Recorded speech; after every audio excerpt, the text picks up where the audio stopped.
So welcome everyone to this year's series of Coffee with the Casco Baykeeper. My guest this morning for coffee is Keyana Pardilla. She is a member of the Penobscot and Passamaquoddy nations, and she is an Indigenous scientist and artist. And she has a job title that is even cooler than mine, and that she is the director of the Our Sacred Relations Division, and she leads initiatives that focus on the reciprocal well-being of people, the body, our bodies, and the earth. You have this really cool job title, Director of Sacred Relations, or what does that, our sacred relations, what does that mean? Can you describe that?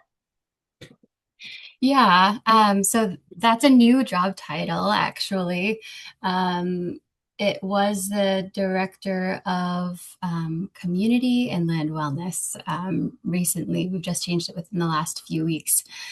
And we've changed it from community and land wellness because it was really missing that water component, Right. which is an integral part to an Indigenous worldview and healing in community and the work that we do in general, and just um, creating initiatives for Wabanaki community members to be whole in themselves so that the um, earth can be whole, and we live in relationship with it. So we changed it to our sacred relations to encompass both our human and non-human relatives, um, which gives you a little bit more of background when you're thinking through an Indigenous lens, because it an Indigenous worldview is really built on the understanding that plants, animals, humans, and their environment are all inextricably intertwined and entangled together. So that is why we changed it, and that's what our sacred relations encompasses. It's just such a beautiful name and such a beautiful sentiment. And there's two things that you mentioned in describing your job that I'd like to follow up on. First, you talked about your relationship to your non-human relatives. Can you explain that a little more? Yeah. So I'm growing up um, Indigenous or in an Indigenous community. Um, I learned a lot through being in community and um, being in nature with my family, and just the way that we see the world and treat our environment.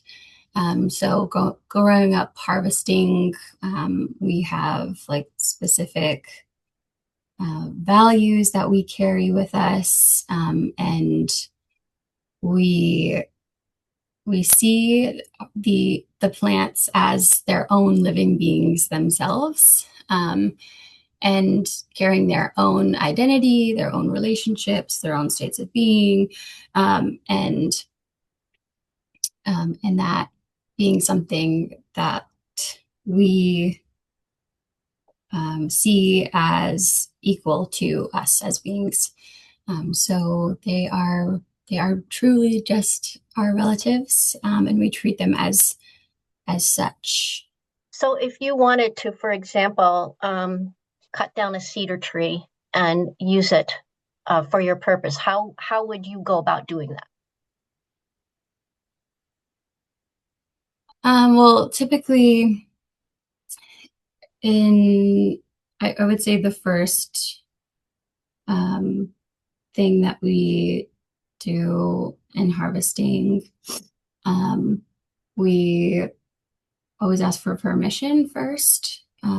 So that is a practice that actually involves you speaking to the tree or the plants or the medicines or whatever you're harvesting. Or the fish or whatever? Okay. Yeah, yeah, and asking for permission, and and that's all based on like the transfer of energy and the level of respect that we believe that those beings have. So that is where you would start, and you just wait to receive a message whether or not it's okay to harvest in that area or not. Um, and and then there's always, you know, practices of sustainability where we don't pick the first fiddlehead we see or the last fiddlehead, and we we always make sure that we leave some for the next people to walk through and pick some fiddleheads. Um, we offer medicine. Tobacco is one of our four sacred medicines, and we use tobacco to offer gratitude for that plant or whatever we're harvesting's life. And um, it's yeah, offering its life to us. So those are just some of the things that we do in a way to honor those those relatives. Okay. So it's a lot more because you're part of one family. It's like asking permission and understanding gratitude that the fish or the plant or the tree is giving itself to you and you're giving respect back to it for that gift. Is that Yeah, absolutely. Yeah, and then there's that reciprocity piece as well too, and maybe we're picking berries or something, and we are picking berries in a basket, and we make sure to like shake the basket and the seeds fall out so that you're continuing to also grow more of that food or medicine as you're harvesting as well. Um, okay? yeah, and there's some research that's kind of formulating that those practices actually do help prolong or like benefit that food or medicine and its growth by harvesting it. So as director of sacred relations, can you tell me more about, since we're a water-based organization, can you tell me more about some of the work that you do that is in relationship to water or elements in water, like whether it's sweet grass or salt marshes or eelgrass or fish or shellfish?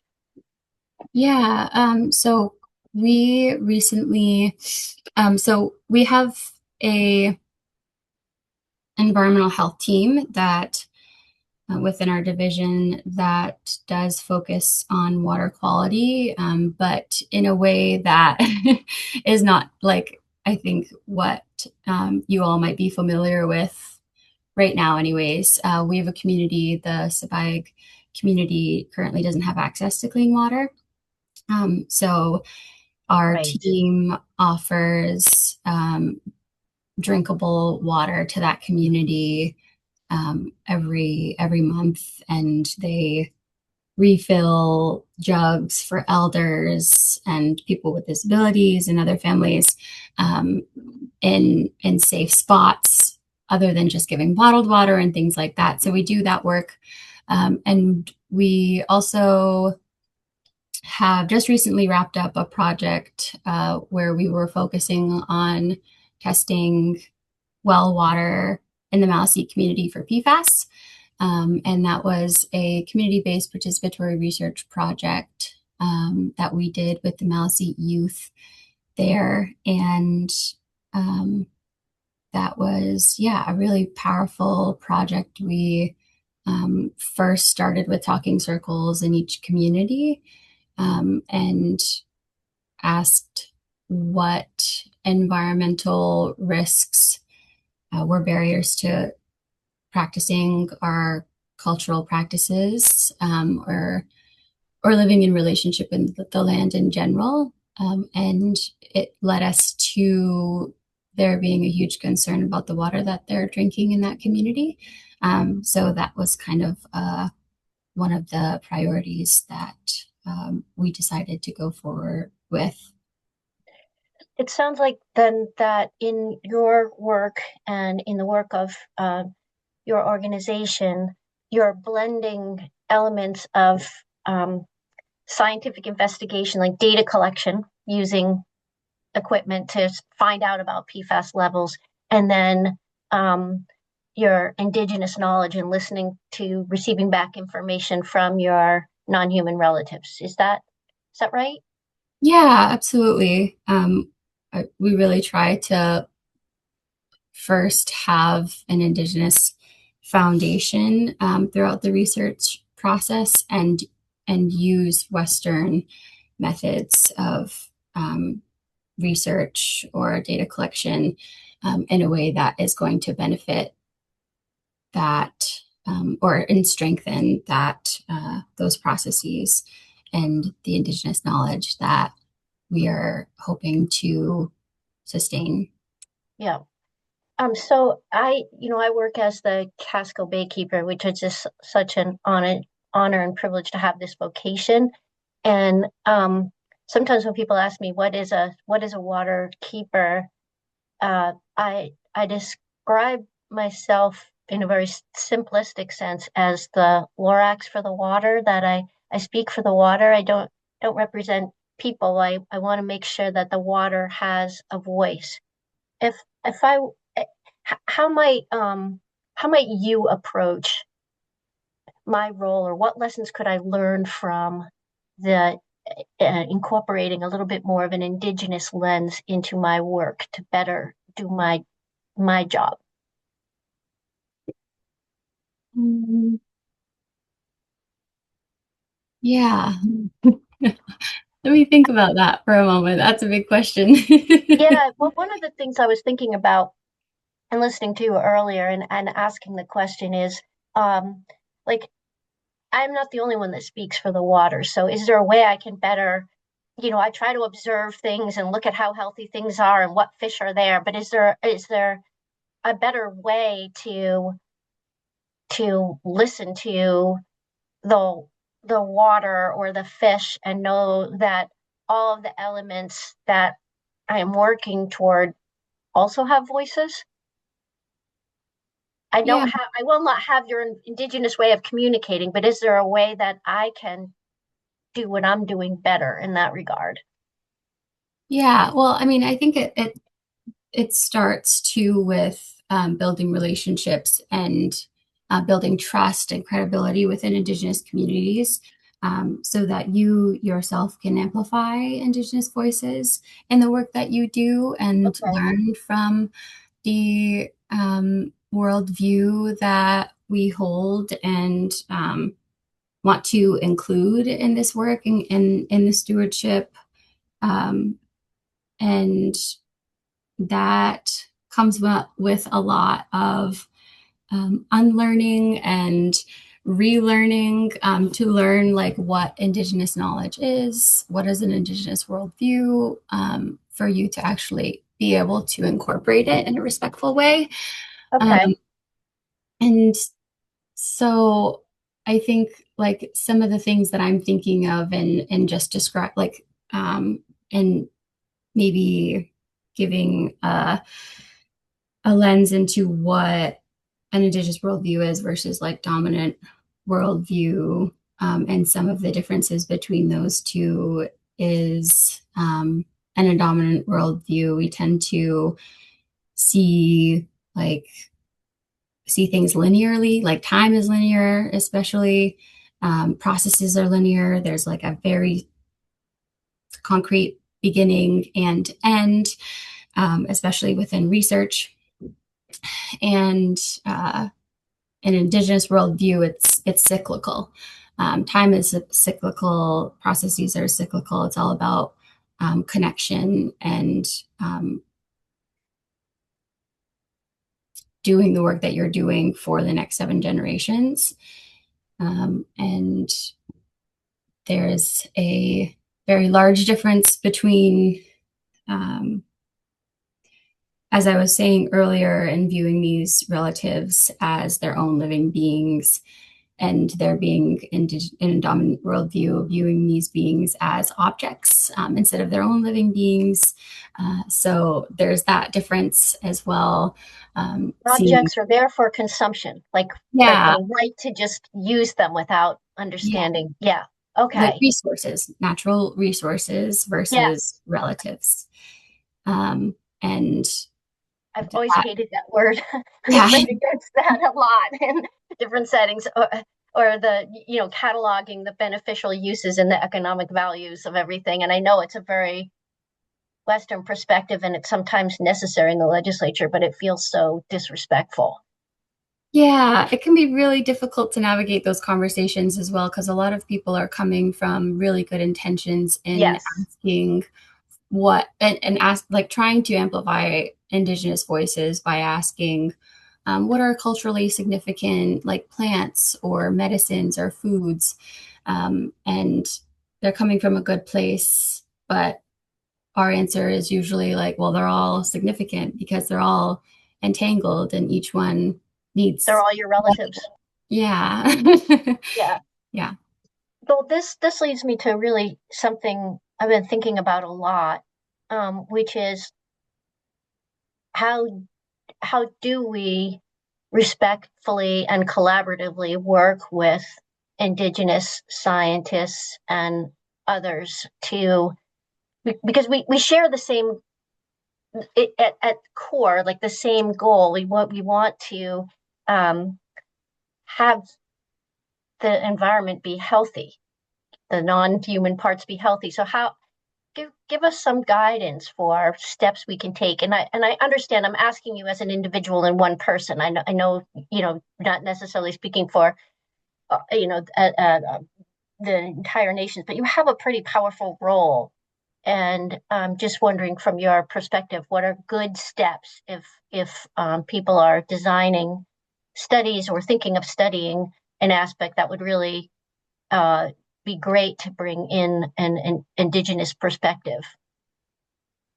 Yeah. So, I mean, I can, like you said, speak from my own experience and doing research within my own communities in very interesting ways, going as a researcher who is Wabanaki, researching in Wabanaki communities, and in my position being labeled as a researcher instead of a community member, that being a really different dynamic.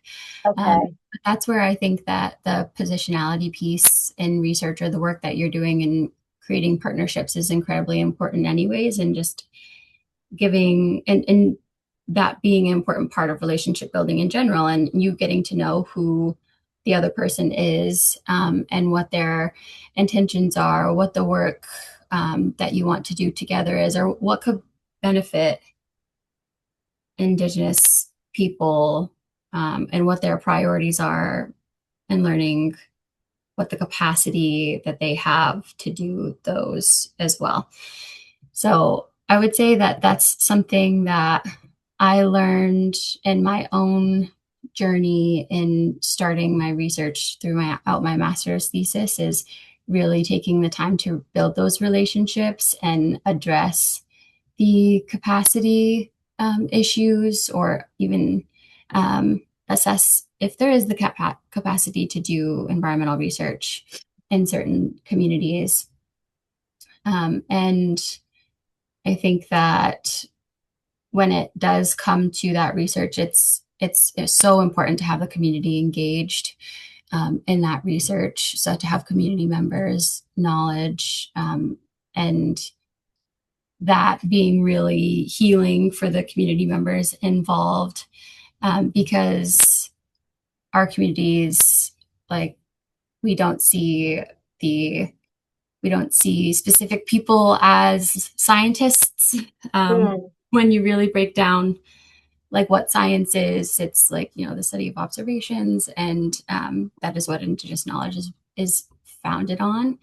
Observations over time that is sustained through oral history transfer practices, and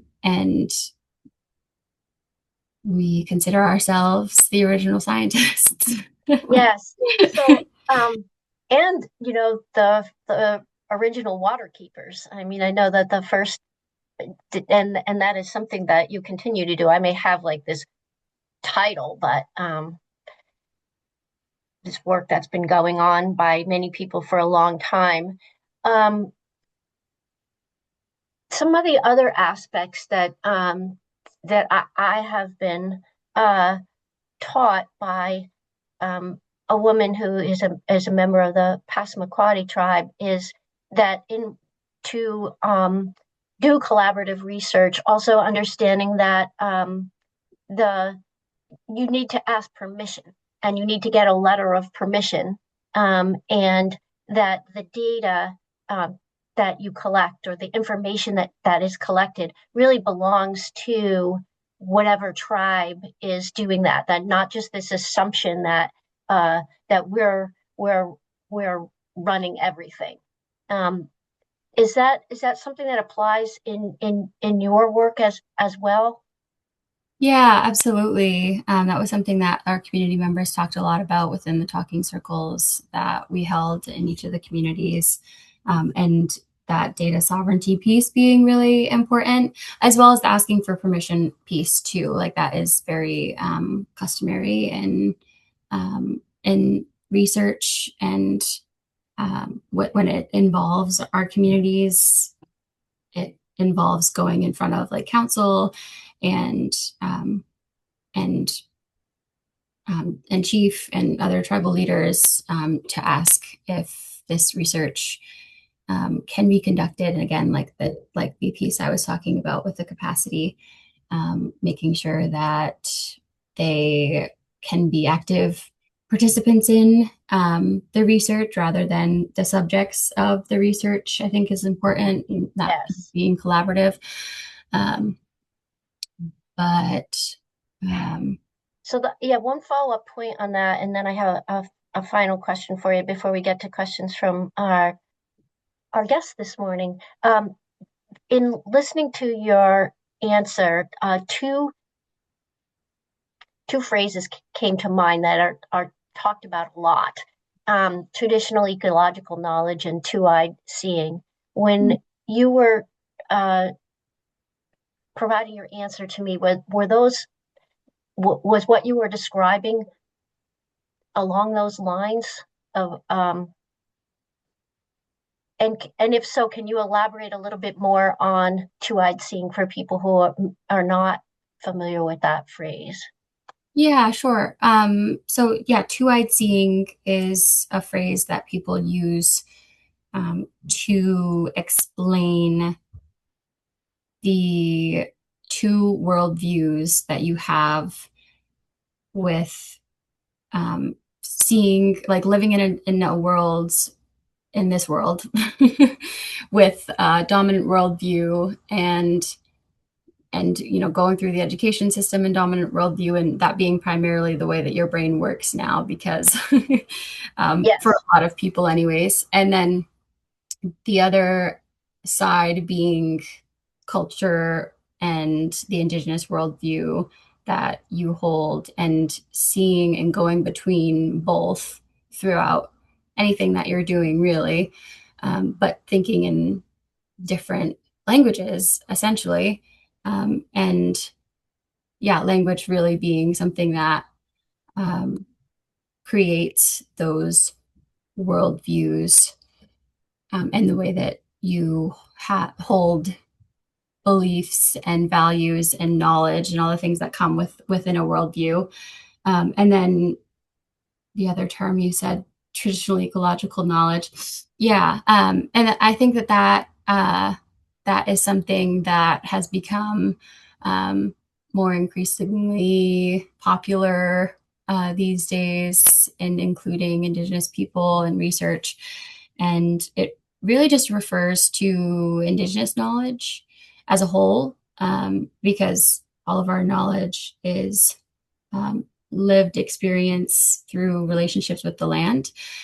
So while it's both traditional and ecological, um, sometimes that term, in my opinion, can contribute to erasure by not explicitly saying Indigenous people own this knowledge. Like it doesn't say Indigenous in it. Yes. We have actually seen in the fishermen's community that um, they have kind of taken their own spin into traditional ecological knowledge sometime, and it can be misinterpreted. So I think that Oh, in that's really helpful. yeah, so I think that in I think people are moving towards more explicitly saying like this is Indigenous knowledge, and that really being powerful and validating for the Indigenous people who are providing that knowledge.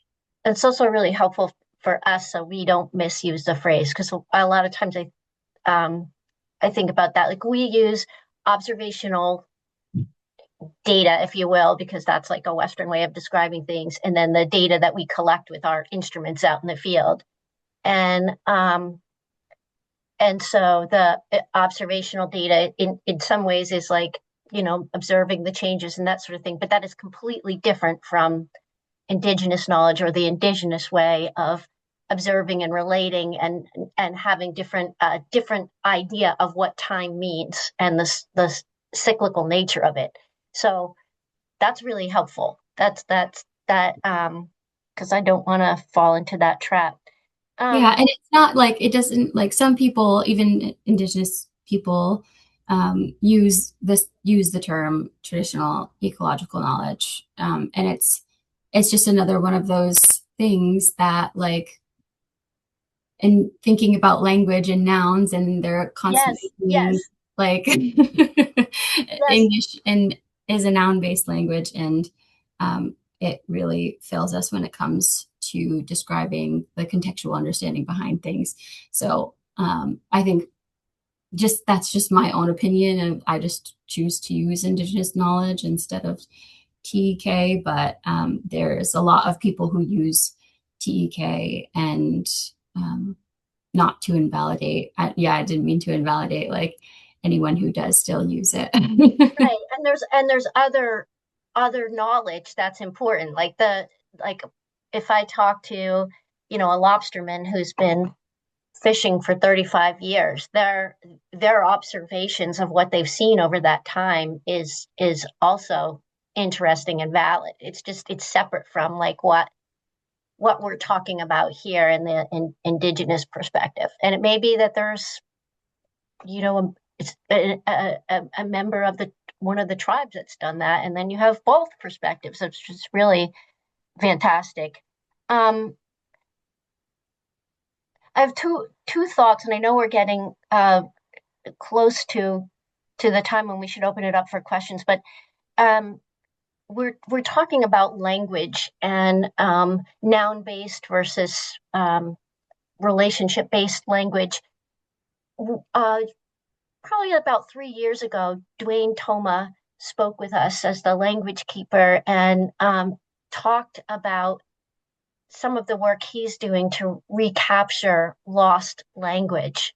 Is that helpful in your work? Because I know I've got a map up on my wall of like Penobscot Bay with all of the indigenous names, and I know he was working on that for Casco Bay, which I hope gets done at some point. But is that is that helpful to your work, that sort of regaining of language and knowledge that's been lost?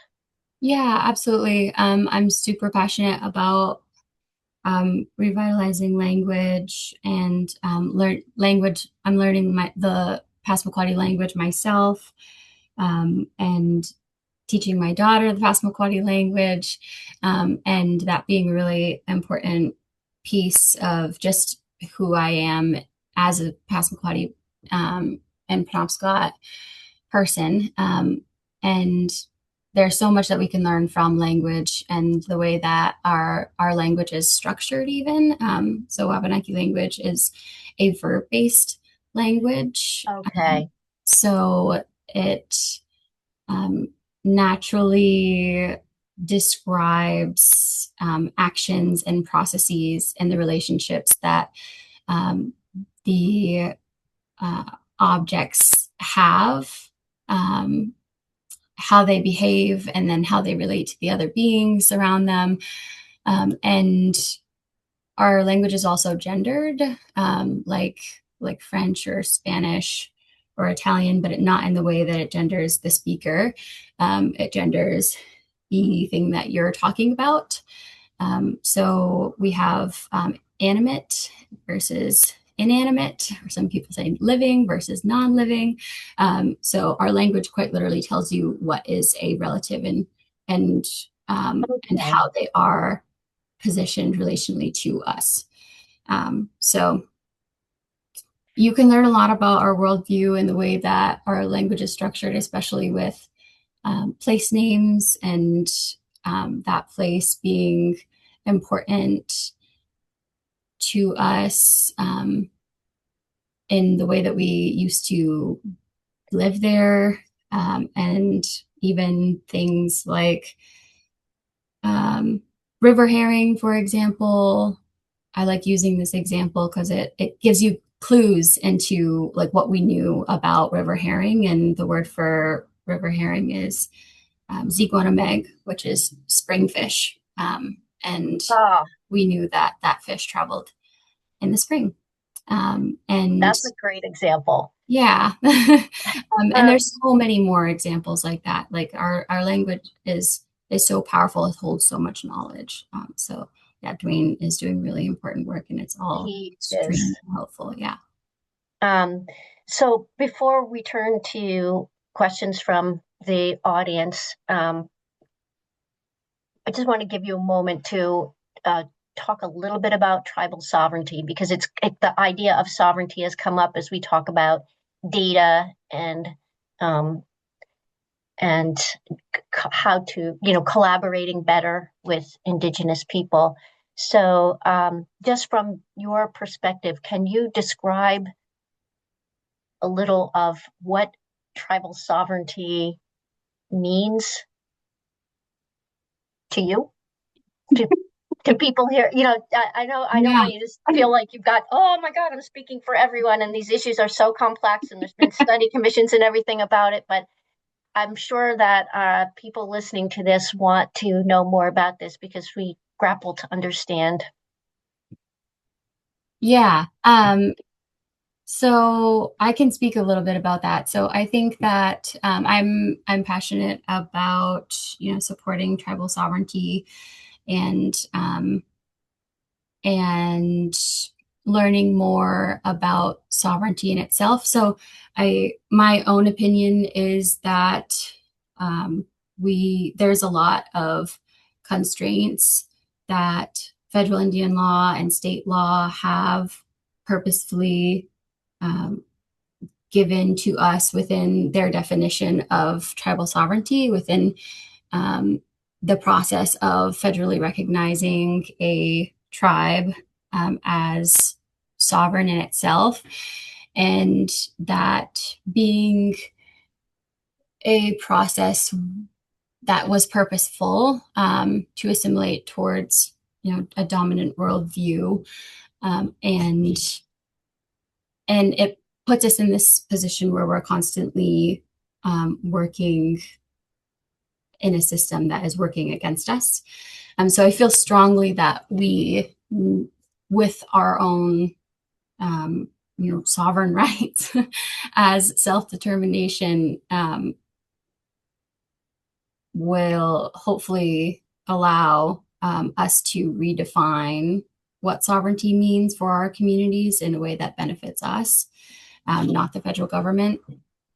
So my master's thesis is actually like encompassing what does sovereignty mean, because I believe through my own experience I was able to kind of come out with an interesting perspective of what I believe our community needs from sovereignty and self-determination, the key missing pieces. And I actually I displayed that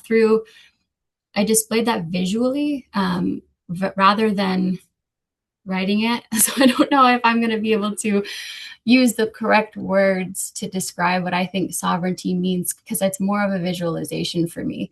I see the definition of sovereignty being something that allows us to live in relationship with the land freely, and um, something that doesn't culturally suppress our community members. So that without any barriers in Yep. place. And I see that as, uh, you know, we live in relationship with the land in a very respectful way, and it being reciprocal. Um, but that is far-fetched, I would say. So No, I have like my own, yeah, it's I wonderful, and you're making me think so much about, like, even in having conversations about sovereignty and two different approaches to language and two different worldviews, how important it is to just sort of respect. No, sovereignty means you get to shape the worldview, not, the for not us, kind of thing. So uh, one of the questions that I've seen come up a bit in the chat is whether the Wabanaki Alliance is supporting the sort of Western efforts, if you will, to get rights for nature, so that, like, a river, uh, for example, has legal standing to be protected. Sort of like the work that you and I do to represent these beings, but giving them rights of their own versus their rights only in connection to how humans use them. yeah, that is a beautiful thing, and we see our indigenous relatives in other parts of the world doing that, and um, yeah, I think it's really powerful and very, very validating to bring that worldview in so obviously into something as concrete and fixed as law is and policy. Oh, I have this. That's a whole nother topic, kind of, that we'll go into sometime. I know you also have an interest in law, but oh my God, it is anything but fixed. There are so many gray areas in so many ways. We're trying to expand and stretch it. So, Yeah, well, it's not conversation for meant to be. It resists, right? Like the rules and the way that we operate in this world is not meant to be right. fixed. Um, It's You're right. It's not meant to be black and white. So we'll have coffee another time to talk about that when you're thinking about law school. Um, so very interesting question, and I can guess who wrote this question. Um, and I believe this person operates a wastewater treatment facility. Um, he and so we, from your perspective, are there other ways we could treat our waste and our water differently? Like, this is someone whose whole job is to take all the waste that's generated and treat it at a plant and then discharge it with acceptable amounts of treatment. Uh, what, from an Indigenous perspective, could be added to that? oh God. I think That's I have. not an area that I am If there's, very educated in the wastewater area. Um, I guess when I'm thinking about it at a very simple sense, isn't there some responsibility for us to generate less waste that we're sending to the treatment plant? Not just well, assume that yeah, everything gets treated at the end, but if we have a relationship with these elements, then it seems like we should be thinking about what we're doing so there's less going to the plant to be treated. Does that does that begin to connect the perspectives? yeah, I think so. I think that there's also a lot of natural filtration Yeah. systems that we might not be utilizing to its full capacity, and we could each do that individually of our own instead of also just kind of relying on the system of convenience to um, put all of our like through public water. Um, all of that water goes to one area versus like us having our own individual responsibility to filter or clean that water, um, and I think that one of just one of being taken advantage of. yeah. One of the other things I'm remembering, and then unfortunately I'm going to have to wrap up because we're at time, is there was an effort too to recognize that the I'm trying to think of the term right now, but sustenance levels of fishing, right? Like our in the Clean Water Act, it says waters have to be fishable, swimmable, drinkable, and because you may consume more fish, and there has to be a higher level of treatment, a higher level of consideration for what we do to the natural world, and that seems like another element that um, we should be thinking about too, not just assuming that it's okay to degrade these fish or harm their health or degrade our waters, but like a little bit more respect in a relational way. Is that Yeah, yeah, absolutely. well, I could talk to you for a long time. And I had met Keyana at a meeting at Bigelow Laboratory for Ocean Sciences where she was speaking about PFAS and seafood, and it was so fascinating to listen to her talk on a panel that I talked to her over lunch and asked her if she would come and share some of her perspectives with us. I hope you have all um, enjoyed this conversation.